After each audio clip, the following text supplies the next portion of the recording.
So ladies and gentlemen, friends, colleagues, the family of Honorable Kalema and distinguished guests, my name is Jonathon Earle. With my distinguished colleague, Professor Moses Khisa, I am the co-chair of the Uganda Studies Group. The Uganda Studies Group is an affiliated organization of the African Studies Association. We work to strengthen international networks between writers, scholars, journalists, artists, and public thinkers of and in Uganda. You may follow us on Twitter and soon our website, which is ugandastudiesgroup.org, which should be finalized in the coming months as a free public resource. So once again, a very warm welcome to each of you. Today, it is my distinct privilege and honor to welcome the Honorable Rhoda Kalema, who has been described as the mother of Uganda's parliament. A prominent public servant in the field of community development, Honorable Kalema, after attending King's College Budo, completed her degree in social studies at Edinburgh University. Following her studies in Edinburgh and returning to Uganda, she worked as a community development officer throughout the late 50s and into the 1960s. She was also a member of the Uganda Council of Women and chairman of the Status of Women Subcommittee. During her expansive career, she has served as a member of the management committee of the Save the Children Fund. Throughout the 1970s, the Honorable Kalema was arrested and faced intense political pressures and persecution, as did her husband, the late William Kalema. Following the end of the Amin government, Honorable Kalema was a member of the National Consultative Council, the body which served as the National Forum after the overthrow of the Second Republic. She would go on to serve as the Minister of Culture and Community Development, and when President Museveni came to power, she became a member of the National Resistance Council and its National Executive Committee, serving as Deputy Minister of Public Service and Cabinet Affairs. Throughout her distinguished life and career, Honorable Kalema has served her country, her kingdom, her community, church, friends, and family with integrity, vision, compassion, and conviction. She has recently published her autobiography, My Life is But a Weaving, which brings us together today.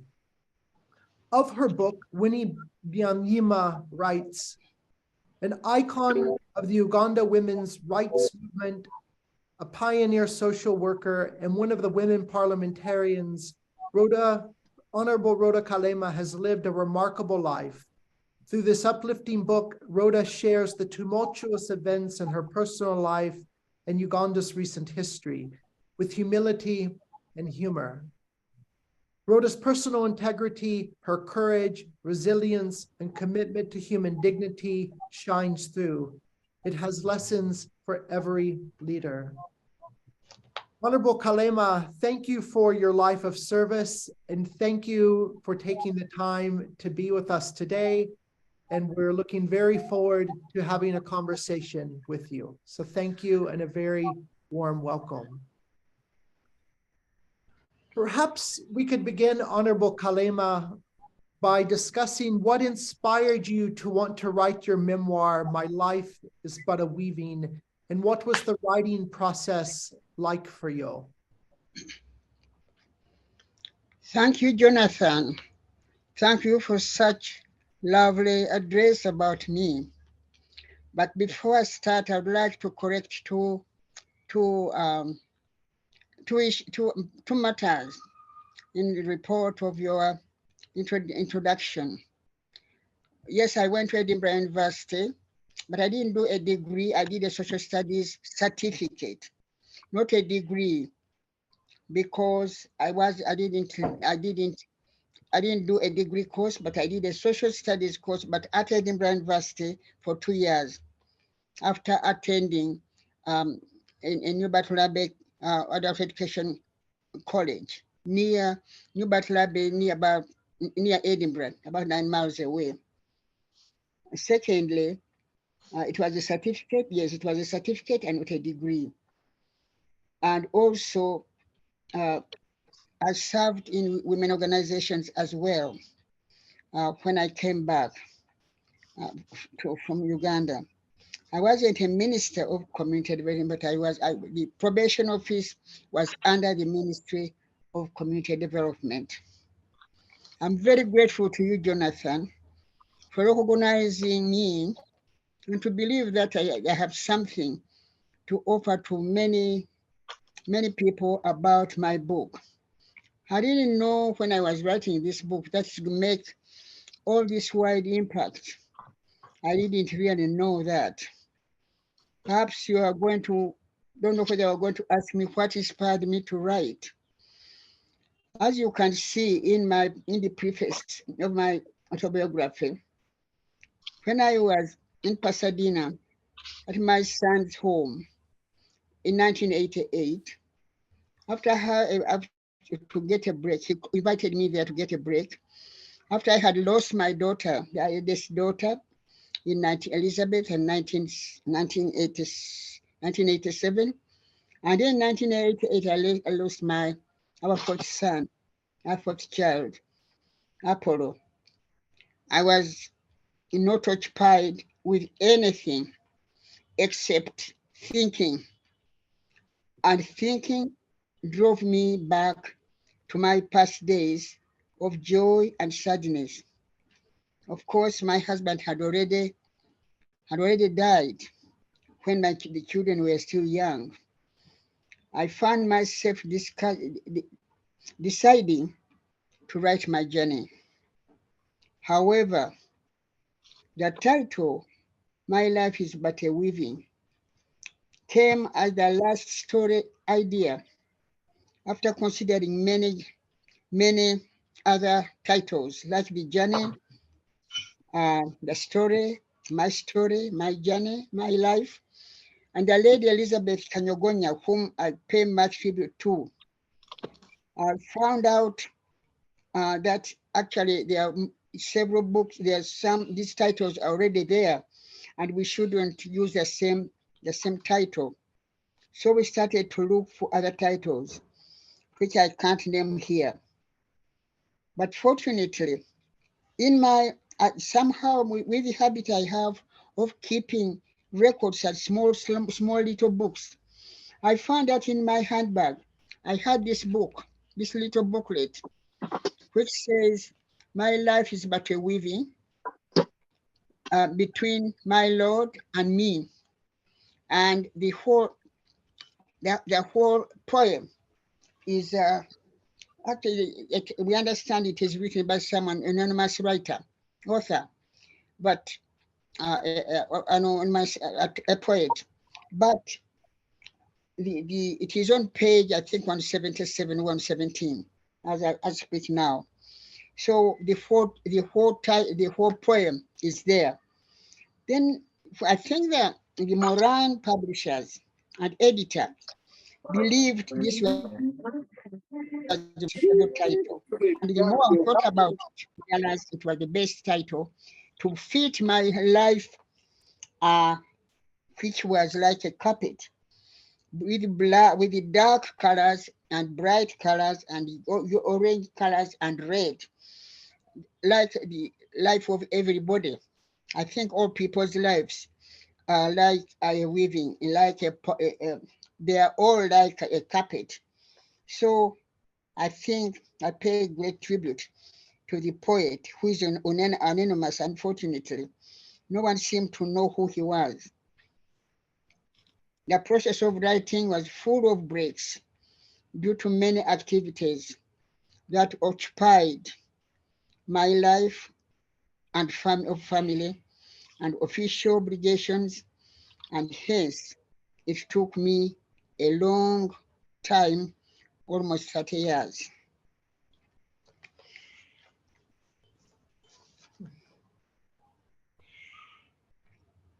That's a long. By the way, when I started writing, the depression or about my losses of my family must have been a bit relieved. Relieved, I think it is wonderful what can come out once one starts to write or read instead of feeling self-pity all the time.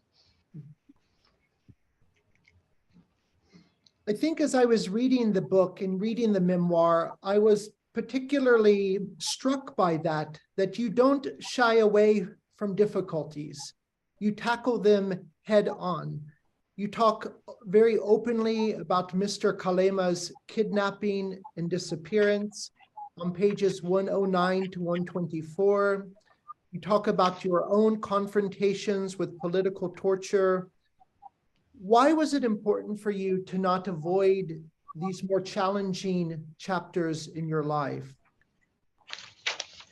As you, um, um, as you may see, Jonathon, in my book, there's a chapter when there was a conference, a women's conference at Makerere in 2002, and during that conference, it was in one of the sessions where the presenter made it clear to us, and it stuck in my mind, that when writing to others, to other people to read, that truth must come out, that this is what it must come out, whether in the writing, whether it is very painful or challenging, that it helps other people to be able to, to appreciate and to love the book and to love what you are writing.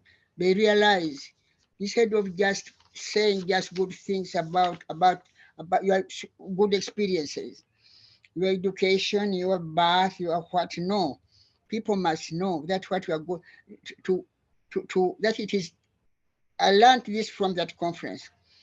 So I will never forget that conference, which was a women's.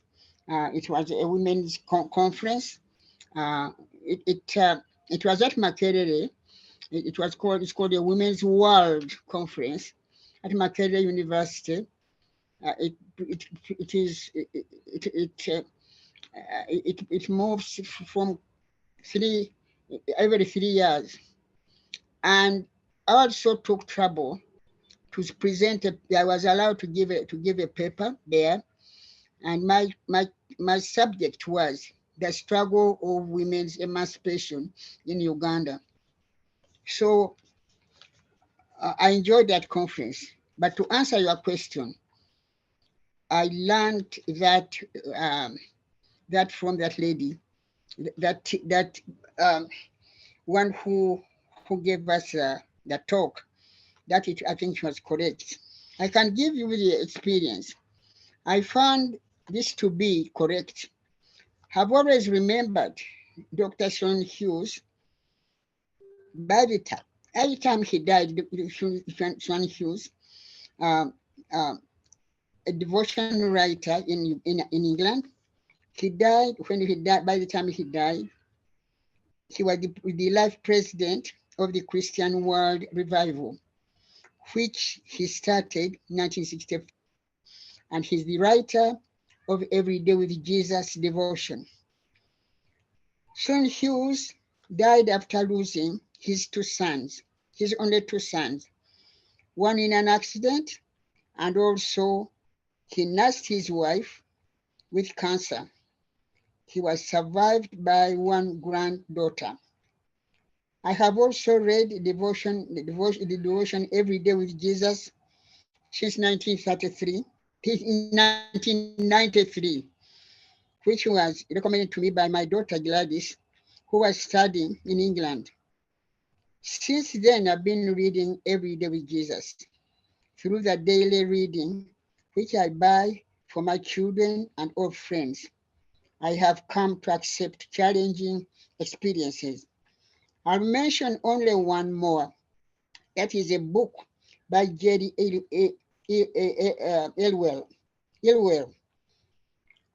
Actually, it was published in Wheaton, Illinois, in America in 1984. that this book by Jerry Earle, the title is When It Hurts Too Much to Cry. When he mentions people in the Bible, Jeremiah, Joseph, Job, Paul, and many others, which shows even if it's too much to cry, if too much to cry, you have put it down. It's a lovely book. Patria gave it to me when she was living in Uganda, and I like it. I remember this when I was preparing for this talk.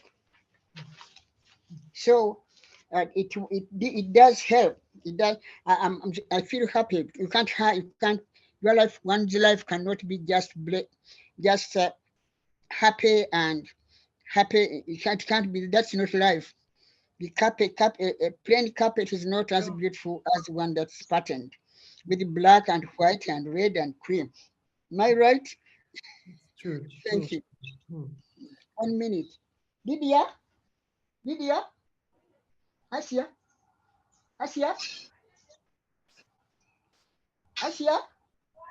Yangu oggalawo oluggi luno ensiri ziyingidde. Yukoerabidde okubuggala.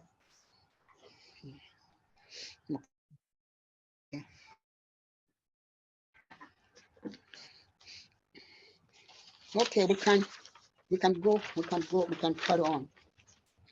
What I think is, I was reading through the book and listening to stories of great joy and great triumph, but also stories and chapters of tremendous difficulty, that between these two bookends was a life and is a life and a career of tremendous change, as Uganda's politics was undergoing large amounts of change throughout the colonial, late colonial, and the post-colonial period.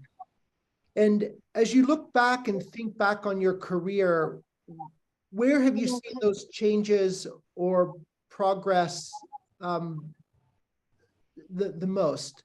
Where have you seen the most progress and development and change in Uganda's politics? Jonathon's is quite such a long and a big story, a big subject to discuss. But perhaps what I can say, the parliament is much bigger, is very, very big today. Or it's been becoming bigger and bigger and bigger. The original parliament in 1962 was just over 91 members of parliament. And even the cabinet was much smaller than that. Now, by much smaller than that, now it is much bigger. But to discuss in detail what the present big parliament has been able to do against the past parliament can be a little bit difficult, except that I can say my husband was in parliament then and a deputy minister at that. So I was able to know, and I was a civil servant in the probation office.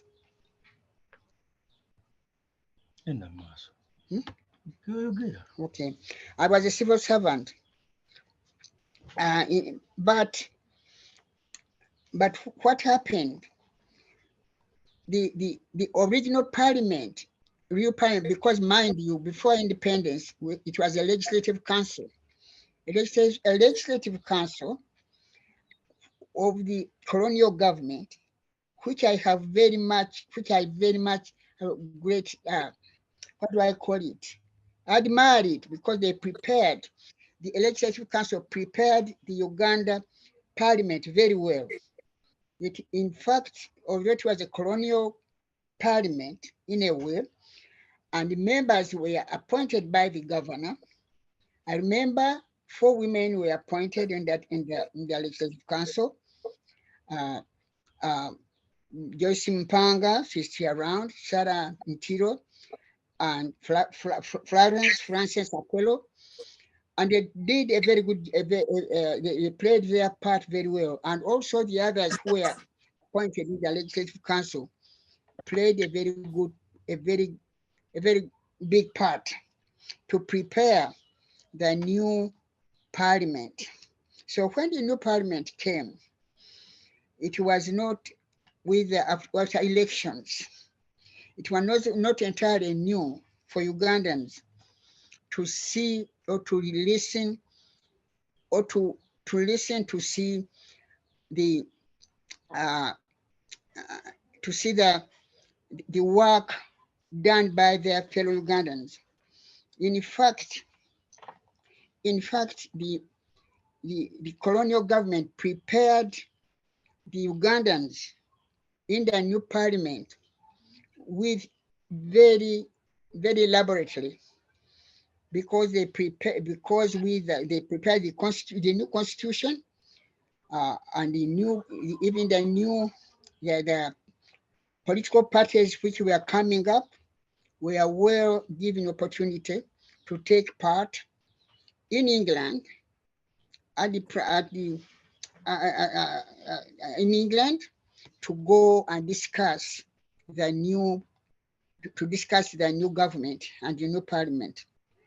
So, in my opinion, the new government, the independent government, found a very good field to start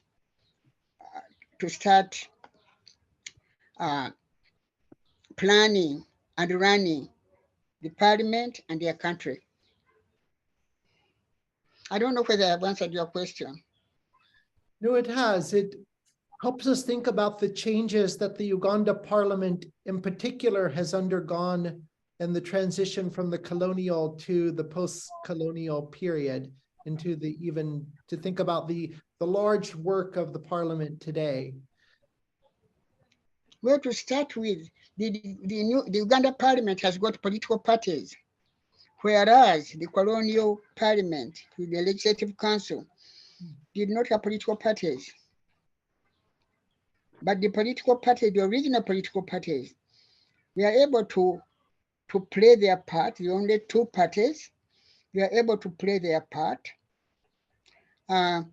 until with the constitution which was in place, the constitution which was made at Marlborough House in London. Mm-hmm. It strikes me that those constitutional conferences were filled mostly with men, but much of your work has been making a powerful space for women to participate fully in Ugandan politics and parliamentary practice. Yes, that's a very interesting question, Jonathon. Correct. We tried in the Uganda Council of Women, we tried to see the then Prime Minister, because there was an interim government, interim parliament for a few months before we came. They prepared it that way. Maybe you know more about the independent government and then the main parliament. And we tried to see that a woman joins the groups that went to Marlborough, went to London. But the Uganda People's Congress did not take any woman. Even the Democrat Party did not take any woman. So, but we continued to fight for the women, and finally we succeeded.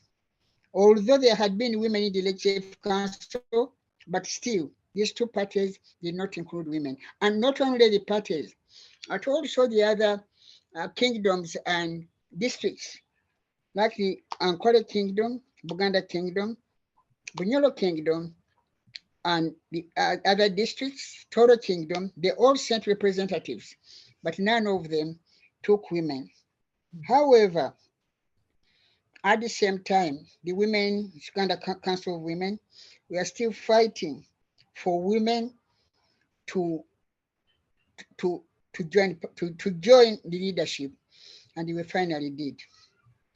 Did that come about through lots of private negotiations?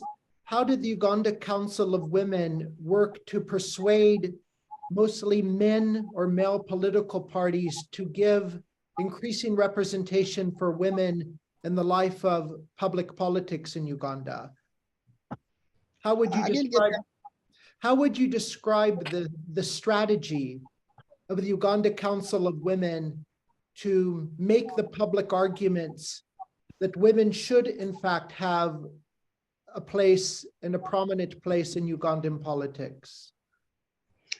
Jonathon, I think that would start with the Uganda Council of Women Conference, which was which took place in 1960, that before the conference, that's just before independence. And that conference brought in different groups of women, YWCA, Mothers Union, Catholic Women's Society, and other, you close it for the mosquitoes, and other women organizations. And we start to fight for the Uganda Council of Women. Uganda Council of Women started Apologize to to fight for the status of women. They started to fight for the status of women subcommittee. The status of women subcommittee started to fight for the state, as with the word status, so the social recognition. And finally, it's a long story. Finally, women were able to be recognized as part of leadership, but also for parliament. I must tell you, we ought to the women who were in the legislative council, who were appointed by the governor. That was Barbara Seben, then Joyce Mpanga, and Sarah Ntiru, and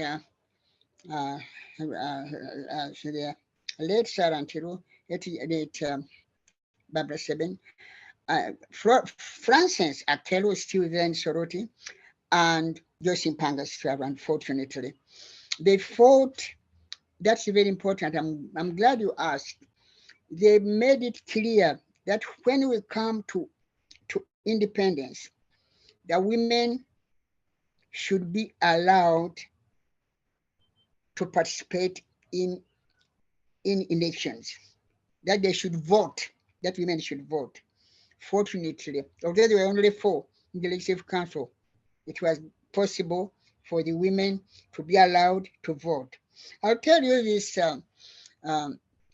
Jonathon. It wasn't universal for women to vote in other countries, even other advanced countries. By then, because I remember even in 1991, there's some countries in Europe where women were not voting yet. I came to know this when I attended a conference in Montreal, a women's summit conference, and some women somewhere in Western Europe were not voting yet in 1991. So that was a great jump. And from that time, women were allowed to vote. When they were allowed to vote, then they could vote for their fellow women. It was included in the constitution that women, no, it wasn't say women should vote, but everyone would vote. Without saying women or men, every Ugandan was to vote. That included automatically women. So that's how women started to vote and to be voted. Eventually, now 60 years. You very elegantly talk about that political struggle in your autobiography. And you also talk about the way that your faith, your relationship with God inspired you to engage with Ugandan politics, to engage with the public service.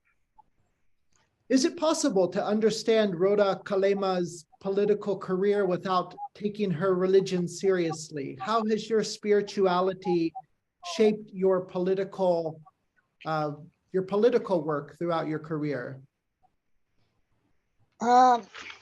Jonathon, I think it's not, I don't know how to tell you about this, but excuse me, it is very important for everybody to know. It's not, God is not separate. God and religion are not separate from faith. It is faith and belief. God is faith. If you, it's not God as it is, but to have faith in God. For me, I've been believing in God. I grew up in a Christian family and a Christian school. But in 1949, I came to accept Jesus Christ as my personal savior. And ever since, I've been able to rely on God. But not God separately from his word. The Bible is called the Word of God. I have here several Bibles. Some are given to me and others I like, something special about their printing. But once you trust in God, then the rest, not only politics, but whatever one does. Because if there was time to read for you what the Bible says about love and care for others, you cannot say you are doing politics without caring for other people. Because politics is about leading other people, seeing to their economic life, social life, health, so that people whom you say you are leading are comfortable. And God expects you to take care of those people. Take care of the people you say you are leading. Politics, I cannot separate politics from knowing what God wants, what other people, what you are doing for the good you want for yourself is what you should do for the people. And the other people, it's not easy to do what is good for them unless you have faith in God, unless you depend on that, may I call it what? The God who knows everyone what he created must be comfortable and well and loved. So I don't know how I can explain to you that one can do good politics, whatever. In fact, politics, I don't know what the word politics, because politics is taking care of people, their economic life, their social life, and their economic and their health. So it's not a matter of separating God, saying I need God in order to do politics. Who does politics without obeying what God wants you to do? Then he goes astray. He cannot satisfy the people he's leading. So I find that question of yours a little bit funny for me to answer. As you see the book, the first, I would like to let you know, what would I like to tell you?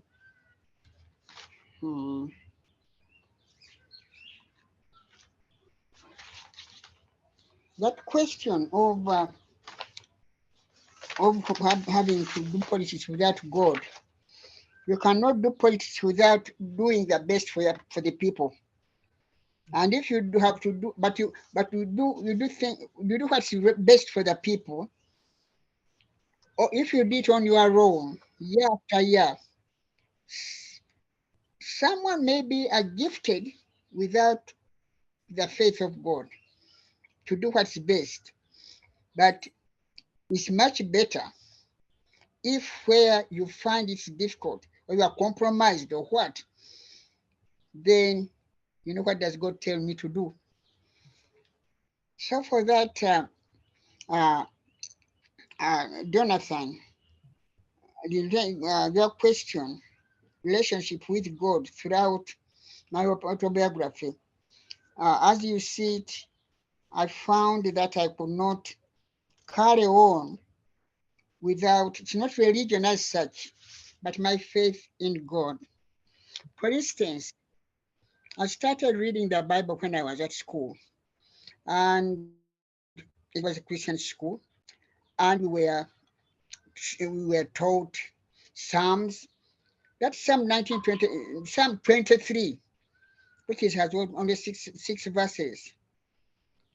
I think many students in school, by the time they finish school after some 10, 6, 7 years, they know very well, even at home, they know very well the 6 verses. And Jonathon, I'm telling you, I don't know how it came. When I was seated between two soldiers, one driving and the other one with a gun, and the guns are at the back of the car, and they have blindfolded me, and it's 1 a.m. I can't remember, I can't know how Psalm 23 came to my mind. And we see that verse, though I walk through the shadow of the valley of death, I shall fear no evil, for you are with me. I always say, afterwards, in fact, I looked at this after writing the book. Maybe it's possible that God had me saying, I was in the valley of a shadow of death, but I said I wasn't going to fear any evil because he was with me. So for people who have faith in God, get the benefit of trust. Just like a child, a parent who like a child trusting him. In that way, whom you trust will always give you the benefit. You trust a father, you trust a mother, and in that way you get the faith and strength. So that's what I can explain about your question of God. Yes, I would like to expect everyone who is trying to lead the people in the politics or in the social service, doctors, teachers. Teachers are actually money very good because they are very like the teachers are very good. Even doctors, to see that whatever they do, what is good for the, what is good in their practice is what God would like them to do for the people. In their training is what God would like them to do for the people. No, thank you for that explanation. It's very insightful. I would like to ask one more question and then would invite others who have joined us today to, if they have questions that they would like to raise, to simply raise their hand in the, raise their hands, and we can allow people to ask questions and join the conversation. My So when you look back on Uganda's political history, in your own place in that story, do you find yourself thinking about specific political decisions that you might have done differently with the luxury of hindsight? Myself, what I should have done differently. Well, do you find yourself thinking about that, or maybe not so much? That really isn't a question you think a lot What about. I would have done differently. What I would have done differently. You are asking, yes. And in fact, I say it in my book. I admit it is, but I had believed that that was during the Constituent Assembly when we were Constituent Assembly when we were debating whether to start to resume political parties, because when Amin came to power, he abolished parliament, he abolished no parliament, and in fact we were driven away from the Common Parliamentary Association until it was resumed in 1960s. So he abolished everything, that needed parliament. He was the parliament, he was the law, he was the judge, he was everything. So for from and then what followed was the guerrilla war. So for that long time, with people without many went to exile. Others, of course, many were killed. For me, I really believed that if we spend another 10 years coming together, people are so divided, so angry, so lacking in everything, lacking in faith of the government. I also felt, I believed it then. But later on, as I was writing my book, I realized perhaps we should have given not 10 years, but 5, but 5 years to start the political parties. But then the leaders of the political parties had to come together and be one family, a Ugandan family. That's what was my goal. Can we have a Ugandan family, Ugandans as a Ugandan family, instead of continuing being separate? If we are separate, shall we really be able to rebuild a country? But later on, I thought perhaps we should have started 5 years later.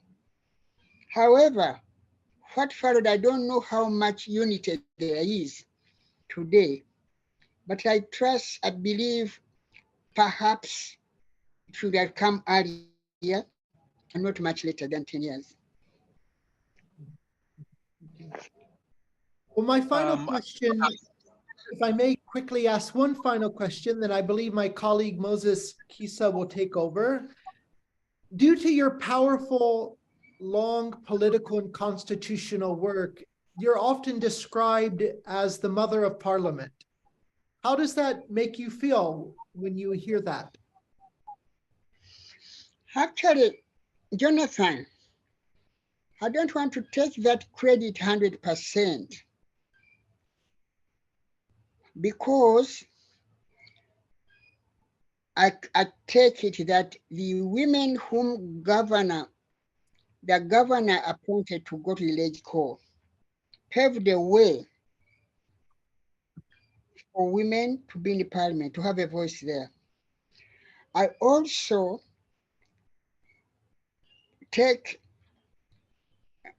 believe that the women in the Uganda Council of Women who fought for social justice for women, and women to be part of running their country, also played a very big part.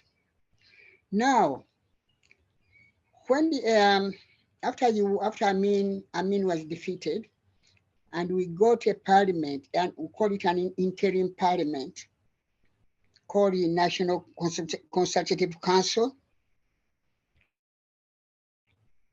It had some women who had gone to the bush, who had gone to during the Museveni guerrilla war, like Mrs. Zinga, Mrs. Mukwaya, Mrs. Njuba.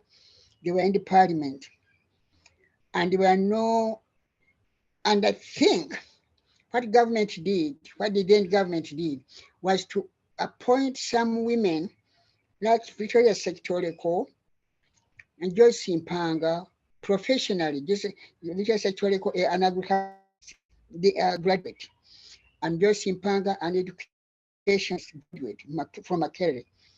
They appointed them to be Joyce Impanga in the Ministry of Education,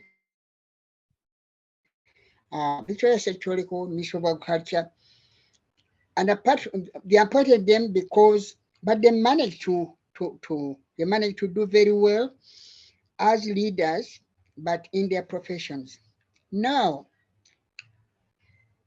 they wanted to find more people, not women, people to join the National Consultative Council who stayed in Uganda, who are not part of those who came from the bush as they call it. And what I know, I was the only one who gave myself to be appointed.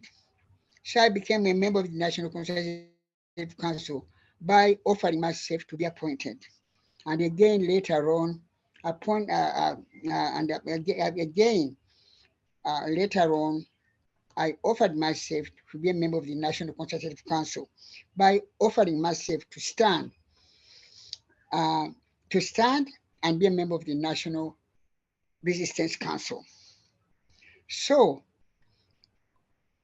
the main parliament, then the main parliament, when the main parliament, even then was called an interim parliament. So the main parliament, when the main parliament came, after the constitution was made in 1995, 6 constitution, I retired.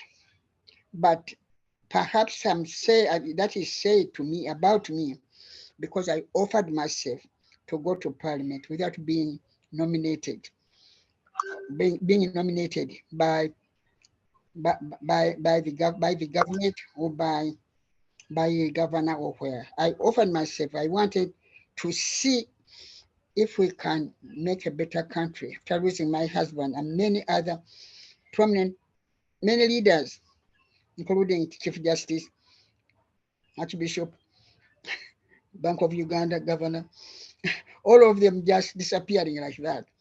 I felt it was really necessary to do to go in and see whether there's anything a part I can play to that this not to happen again.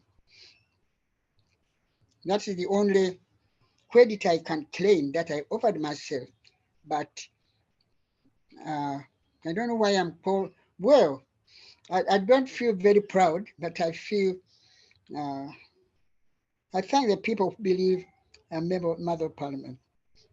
Believe that. But there are other women who made a great contribution in the Parliament during the early times, before the early times, even before the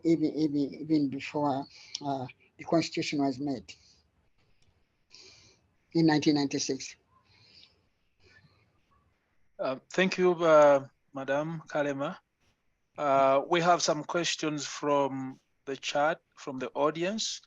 I'm going to begin with a question from James Udiza, who notes that. Right. Yes, says I know him. Okay, good.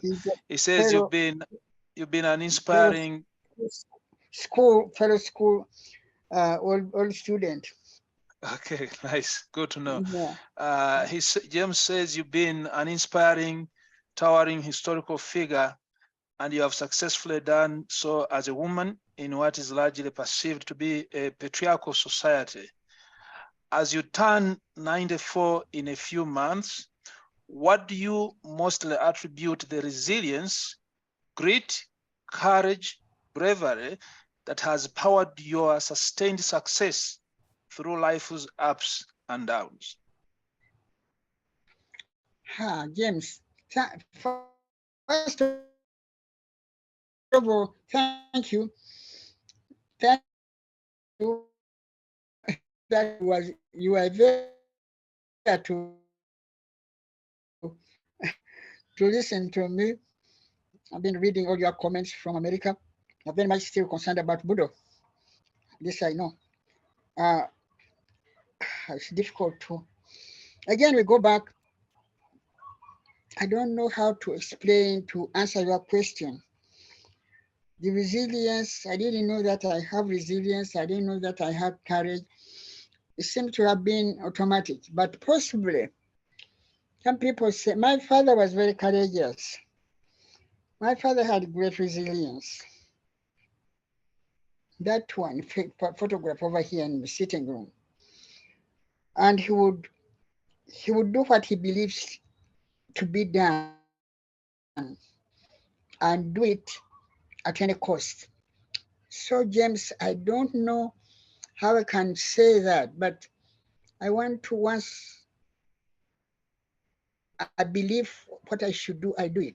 But maybe I must really say, what I expected to say earlier. I learn from reading. I read as you see in my book. James, I hope you have a copy. I've been reading and reading. I like reading. There was a library at school. Although I didn't do much literature, I did commercial course, but somehow I've come to like reading and reading and reading. Here my sitting room full of books. They say, is it a library? People who come in here. So you have a library here? So I think by reading and gaining I get the resilience by reading and seeing how many other people have gone through it and knowing this must be done. My country must be saved from any kind of further danger. I think it is that, James. I don't know how to explain more than that because you cannot observe yourself. I can't observe myself. It becomes natural to me. So. And thank you so much. That's yeah. Thanks for that response. My upbringing and my education. Thank you. We have a set of 3 questions from Sandrine Perotti. I will ask each question in turn, Madam, so you answer them, and if we have time, we'll take all 3. The first question is about your writing process. What did you learn from writing the book? And as you revisited the as you revisited the past of Uganda through writing the book, what did you learn?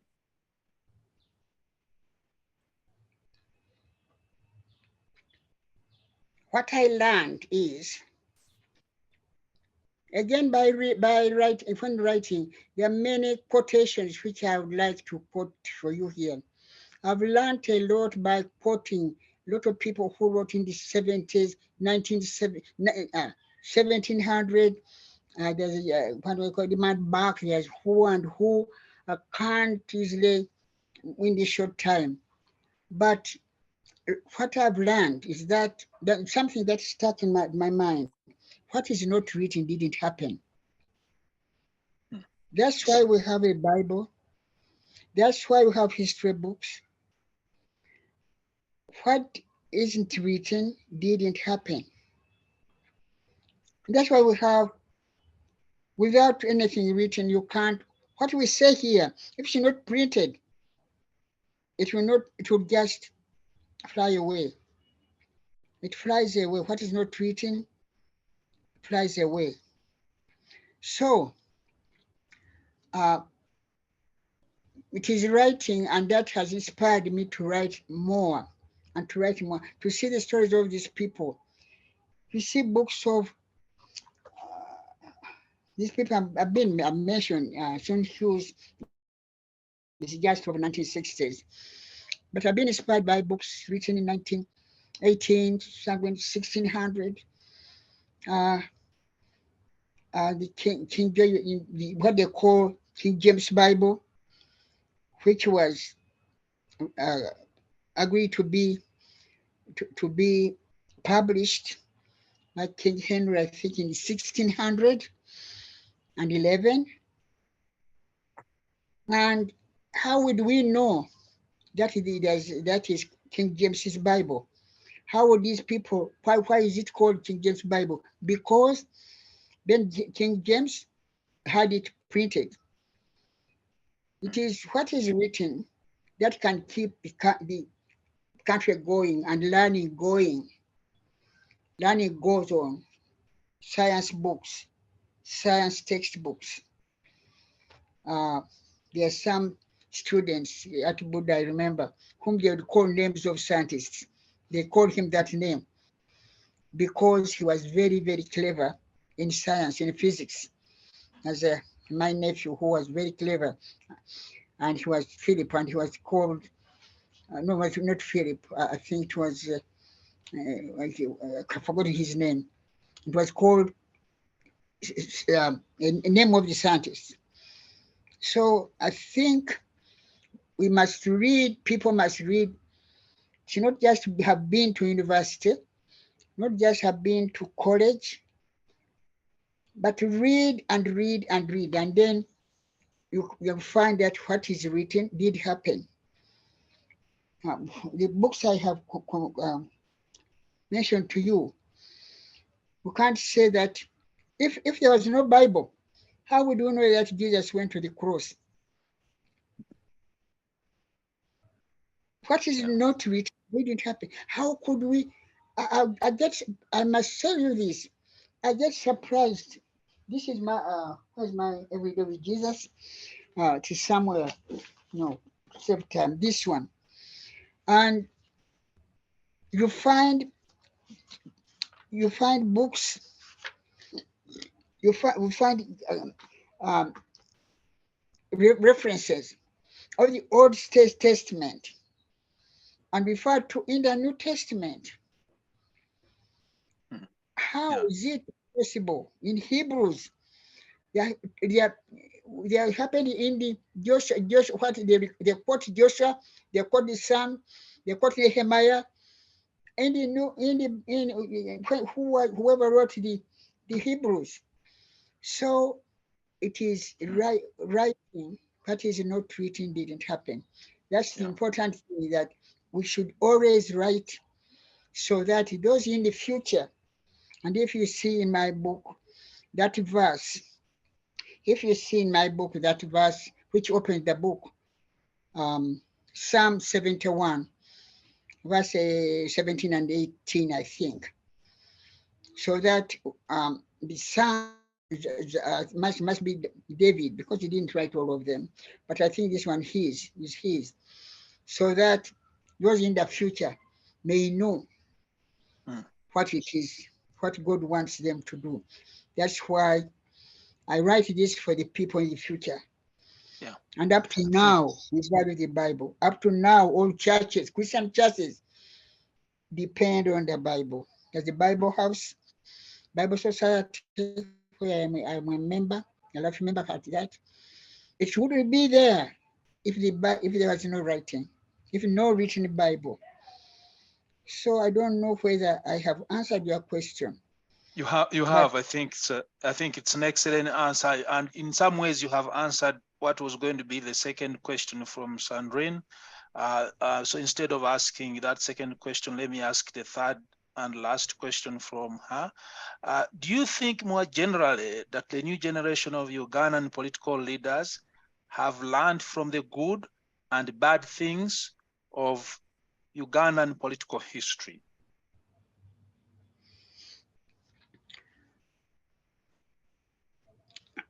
Your question again? Do you think that the new generation of Ugandan political leaders have learned from the good and the bad of our history? I wish they did. I wish they did. Now and again, I read in the papers, we can't learn. We can't learn history. We have not learned from history. I see in the monitor, particularly the monitor. I see columns there. We have not learned. That's I won't mention their names here, but I like some columns in the monitor.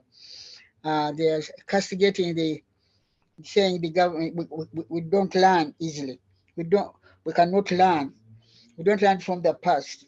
So I don't know whether they've learned enough. I don't know whether many have learned enough, but possibly this is due to perhaps many going to politics without knowing that their duty is to go and serve people. But they believe they are going to be leaders.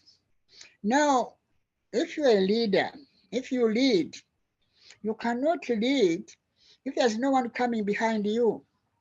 If you are leading, whom are you leading? If there's no one behind you, then you are not leading. So some people boast about being leaders. But you must be a leader when there's someone coming behind. And who is coming behind you? You must care for him. You must care for him, for his welfare, for his good life. Is the one you lead.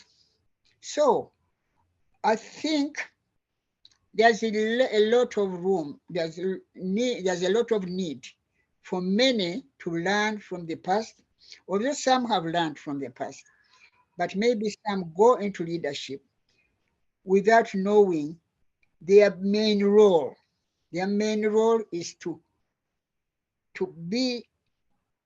love the people and wish for them what you wish for yourself.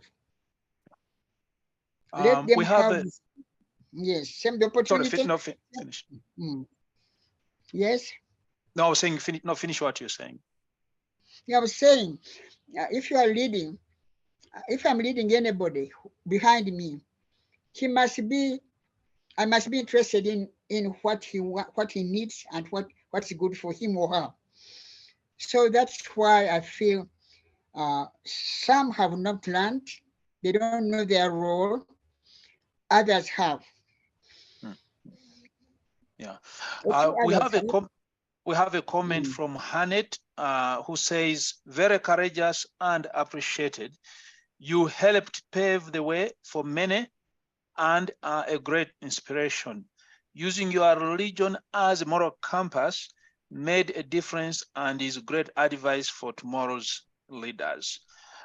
That was more of a comment than a question, Madam. You don't have to respond. Instead, I'm going to ask the next question from Peter Woodsford, who asks, how did you reconcile or how did you manage living in the city while at the same time being able to represent the people of Chivoga? Actually, I did. Peter Woodsford, thank you very much for asking that question. Peter's been to my home in Chivoga.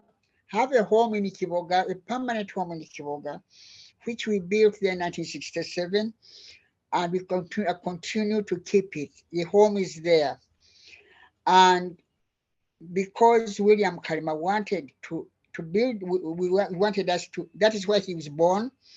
He wanted his home to develop. When he disappeared, I had the obligation to also continue with his dream. So Chivoga is my home. And the people in Chivoga know me there at my home. In fact, some people in Kampala, when they called, they said, are you in Chivoga? Are you here? I said, no, I've not been to Chivoga for several months because I'm not feeling too strong yet. Sometimes I go, sometimes I don't. So I've been able, because I love Chivoga, I learned to develop the Chivoga where I represented and continue to represent, to see that the development doesn't stop. Development which my husband started and which I continued with and which should continue beyond my life should not stop. Thank you. Our next question. Yeah, our next question is from Jacob Katsime, who says, thank you, Honorable Kalema. It is good you talk about reading. What is that one book that left an indelible impression on the trajectory of your politics? Which book? Yes. Is there any one book that left a lasting imprint on you? Oh, yes. I wonder where does he stay, because if he could get my book, in my preface, in the preface, I mentioned a number of books, a number of people who wrote those books. But then there's Andrew. There's one Andrew who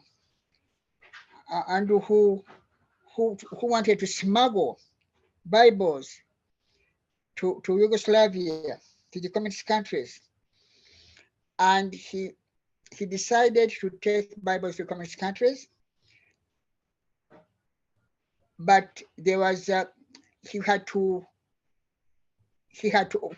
overcome the security at the border. He had put those Bibles, a box of Bibles, in the boat, and he prayed, God, dear Jesus, whatever, I can't, the book is over there. They are in the Bible, they are in my car. The things that I don't want these security people to see. When you are in the country, when you are in the world, you made blind eyes see. Now make seeing eyes blind. He prayed to Jesus and he puts it in his book. And that's how we prayed. And to the surprise of everybody, they opened the car and they let him go without bothering him with a box of Bibles and smuggle the Bibles to Yugoslavia and communist countries. To us, I didn't know that I'll get that kind of question, but now I remember. I think that is significant, isn't it? Yes, it is. And Jacob can learn more about the books that inspired you by reading your book. I see, and he must have read that one too. About Andrew. Yeah. Our next question is from Dan Munawa, whose question is, how do you help the current generation to understand the core heart of leadership and how to go about it? I mean, in a sense, what is your advice to the young generation today about what leadership means? The young generation should know that you don't just go into for leadership per se. Just I want to be a leader. No, as I said before, whom are you leading? The person you are leading coming the same way as you want him to come with you and be with you. So they must love the people. You must love the people you say you are leading. In fact, the word leader or leading, I sometimes want to put it aside and say service. Let us call it service and not leading. People you want to serve, Jesus tells us that if you, with the most important person among you, will be your servant. So if you want to serve the people, be their servant. See that their taxes, they are not overtaxed. See that the hospitals have got medicines and ambulances. The health workers are well paid and well remunerated, and their drugs. See that the teachers are well remunerated and their schools, the schools are well built. So that is the way to be not a leader, but a servant. I'd like to change that. Whoever wants to be a leader, let him first say, no, I'm going to be a servant. And if you're a servant, definitely you will not wish you to be above the person you're serving, but to go with him or go with her. Leading can be in the ordinary context means being important. No, but if you want to be a leader, don't walk up to 10 miles away when you have not looked back to see whether whom you are leading are coming with you. You could go so many miles away, and then if you don't look back to see whether they are able to come with you, then you are not leading anybody. So leading, I would like to change the word leading to service. A leader to serve. Leading to serve. We got a comment from Molly, who thanks you for the book and says this has been an inspiration to her and an amazing insight into the social history of Uganda pre and post-colonialism. Thank you so much for this time today. I shall always treasure and remember your life of giving and feel privileged and honored to have been invited to listen. And then greetings and regards from your nephew, Dr. Martin Nsibirwa, who is in Pretoria, South Africa. Wow. And he sends his love to you. But he also has a question to you. He asks, what do you think about the inclusion of women in decision-making going forward? And in general, what do you wish for Uganda going forward? Well, the women to be in the what? What do you think about women inclusion in decision-making? Okay, let me answer that. I agree completely with the idea. As a matter of fact, when I was secretary to the Status of Women Subcommittee, our subcommittee was mainly, as the word says, status of women. We were trying to see, we were trying to see that it was social development for women and social justice for women. So because we were fighting for social justice, women who have been able to be given leadership have done it really well. In Uganda, we had Rebecca Kadaga as deputy speaker for 10 years, and then as speaker for 10 years. Now we have a prime minister, Nabanja. We have, I can't go on saying, because I won't stop. If I mention our leaders, there was Britain had Margaret Thatcher. They called her Iron Woman. Whatever they called her, she was a great leader. And many other countries have got women leaders. I agree with it. But it should not be just to give one must prove herself that she can be a leader, not just to give her just on the plate, on silver plate. No, she must show herself as a leader, wanting to lead, wanting to serve the people. Not wanting to serve the people, then she can be a suitable leader. Dr. Nsibirwa also pointed out that some women leaders, once they get into power, behave like bad men leaders. Like bad leaders. Yes, they behave no different from men. That's very unfortunate. Perhaps they believe they have got, that is where they don't go with the mission of serving. Unfortunately, whoever goes to the serving the women in leadership, she should go as a leader, not as a servant, not as an important person. I know, I agree with my nephew, Martin. Nice to hear from you, Martin. And his other question, the last question, which he said is a general one. What do you wish for Uganda going forward? Oh, that is very broad. Wow. What can I say? It's a very broad question.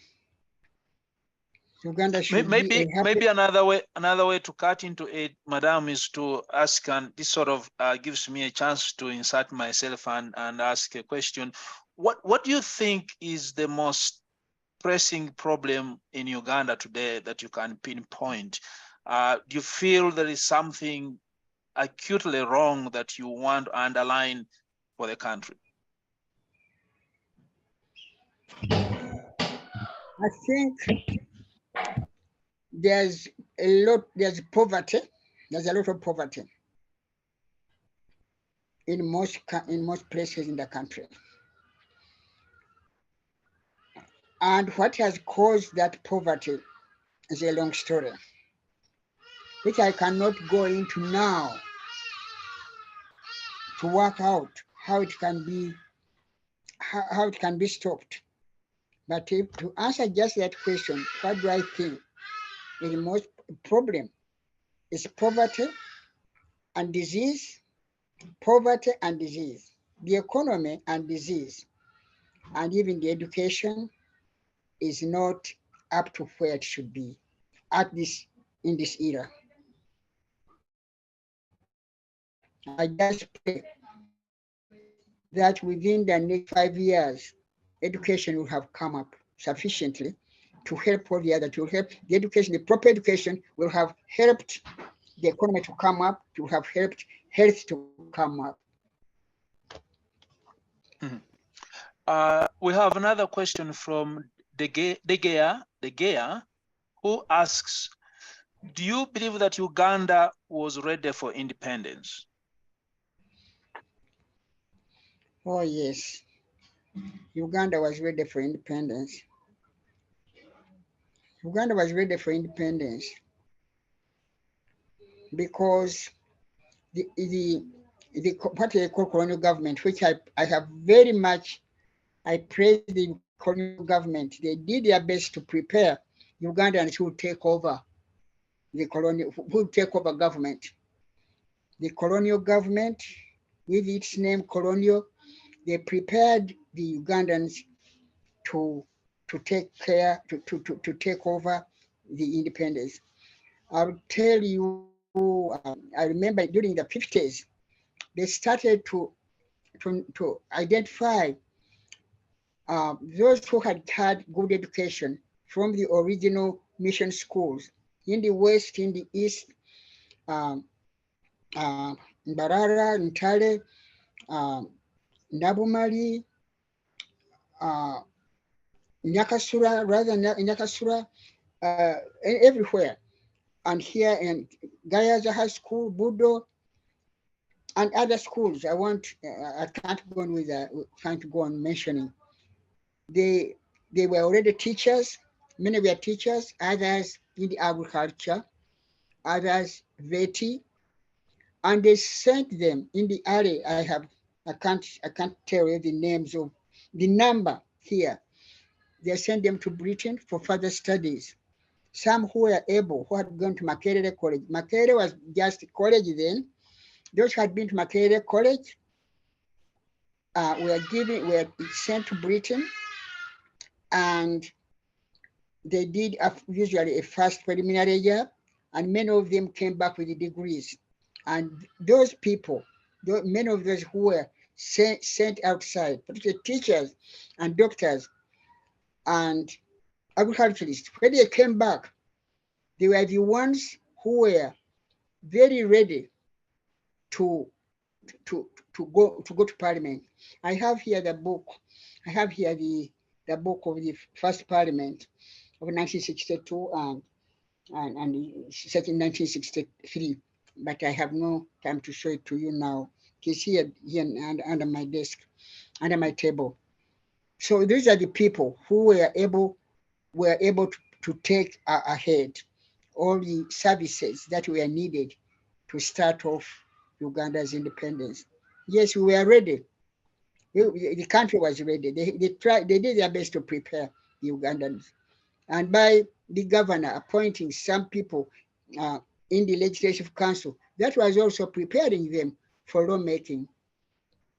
Yeah. We have many questions, we have many comments, compliments, madam, and kind messages of appreciation from people who have expressed their gratitude for your distinguished service and for sharing your thoughts and insights in the memoirs. Unfortunately, because of time, we cannot read all of them. I'm going to hand it over to my colleague, John Earle, to wrap up things for today. John. Thank you, Moses. Once again, Honorable Kalema, we want to express our deepest appreciation and gratitude for your long, distinguished career in public service, your powerful contributions to the making of modern Uganda, to the making of modern East Africa. We're very grateful and blessed to have you give us your time today and for writing a beautiful, powerful autobiography that sets a standard for anyone who should attempt to sit down to write their life story with such courage, bravery, and thoroughness. So we want to thank you very, very much. We will formally call the forum to a close, but I will leave the chat, the Zoom format open. If anybody would like to say hello or send their greetings to Honorable Kalema. But in terms of the formal conversation, we can bring that to a close. And I just want to thank each of you for taking time to be with us for this very special privilege and opportunity. So if you could join me in giving our token of appreciation to Honorable Kalema, appreciation. Thank you so much, Madam Kalema. I thank you, Jonathon, for organizing this. And I thank you for all who have taken sufficient interest to listen to this interview and who have appreciated my contribution, which I don't think has been adequate enough, but I did my best. That's the